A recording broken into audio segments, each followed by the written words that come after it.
3, 2, 1. You're watching TKO Takeover. We are here to help you with your everyday needs. Welcome back, everyone. Today we're diving into how to get and equip the exclusive Blue Venom skin, officially known as the Cyan Class skin in Marvel Rivals. This highly coveted cosmetic was a reward for early players who participated in the game's closed beta test. To unlock it during the beta, players had to progress through the Galactic Quest Pass and reach level 30.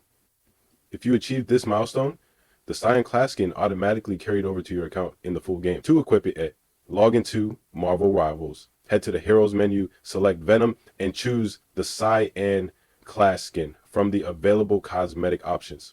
Unfortunately, this skin is no longer obtainable if you didn't earn it during the beta. However, it's always worth keeping an eye on future events or promotions, as developers sometimes re-release exclusive items. So if you manage to snag this skin, congrats. It's one of the coolest cosmetics in the game. Don't forget to subscribe for more tips. Leave a like and let me know in the comments what you'd like to see next. Thanks for tuning in, and see you next time.